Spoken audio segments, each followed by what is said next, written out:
Welcome to detective guys channel. यहाँ पर आपको मिलेगा बहुत सारे पहेलियाँ सुलझाने से पहले चैनल को सब्सक्राइब करिए।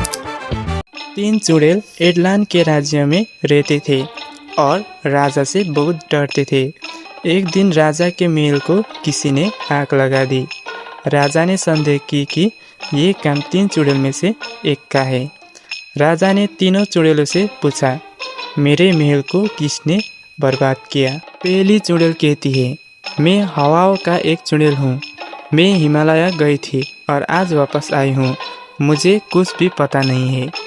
दूसरी चुड़ैल कहती है, मैं पानी में रहने वाली चुड़ैल हूँ। मैं कैसे आग लगा पाऊंगी? मुझे नहीं पता कि ये किसने किया है। तीसरी चुड़ैल कहती है, मैं पहली चुड़ैल के साथ हिमालय गई थी। लॉजिकल आर्मी, क्या आप इन तीनों के बयान सुनने के बाद गेस कर सकते हैं कि किस चुड़ैल ने महल पर आग लगाई थी?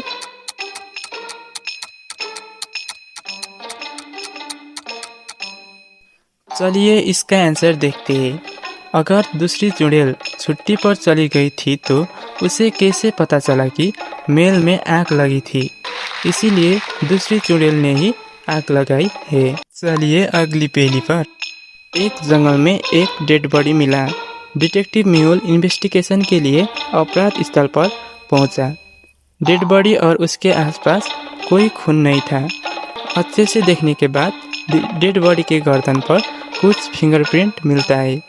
मेहुल ने जंगल की तलाशी ली और 4 लोग पर संदेह किया। मेहुल ने उन 4 लोगों से पूछताछ की। कंकाल ने कहा, मैं किसी की हत्या क्यों करूँगा? ना मुझे भूख लगती है ना मुझे प्यास। मैंने ऐसा नहीं किया।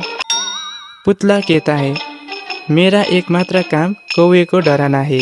मैंने ऐसा नहीं किया। मम्मीज कहती है, मेरे पास मनुष्य के खिलाफ कोई शिकायत नहीं है। मैं अपने पिरामिड पर शांति से रहती हूँ। ज़ॉम्बी कहता है, मैंने कल रात एक शानदार भोजन किया था। मैं उसे क्यों मारूंगा? चारों लोगों के बयान सुनने के बाद क्या आप गेस कर सकते हैं इनमें से हत्यारा कौन होगा? अच्छे से फिर बयान सुनकर इसका आंसर कमेंट कीजिए।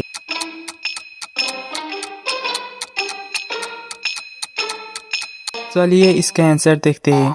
चारों में से केवल ज़ॉम्बी के ही हाथ पर फिंगरप्रिंट है, इसीलिए हत्यारा भी यही है। चलिए अगली पहेली पर। जेनी को एक गुफा पर मरा हुआ पाया गया। फॉरेंसिक रिपोर्ट से पता चलता है कि जेनी का मर्डर दोपहर में हुआ था। जेनी का पड़ोसी से पूछताछ करने से मेहुल को पता चलता है कि कुछ अजीब प्रकार का जीव गुफा पर रहता है। मेहुल ने गुफा के आसपास के रहने वाले 3 लोग से पूछताछ की। ज़ॉम्बी कहता है, मैं यहाँ का होटल पर लंच कर रहा था। वहाँ पर बहुत अच्छा तला हुआ दिमाग मिलता है। वैम्पायर कहता है, मैं रात खत्म होते ही अपने ताबूत पर सो जाता हूँ। इच्छाधारी भेड़िया कहता है, मैं रात के समय भेड़िया हो जाता हूँ, इसीलिए रात के समय में मैं गुफा पर छुपता हूँ। सुबह होते ही इंसानी रूप में आकर घर आता हूँ। लॉजिकल आर्मी, इन सब के बयान सुनने के बाद क्या आप गेस कर सकते हैं जेनी का मर्डर किसने किया होगा?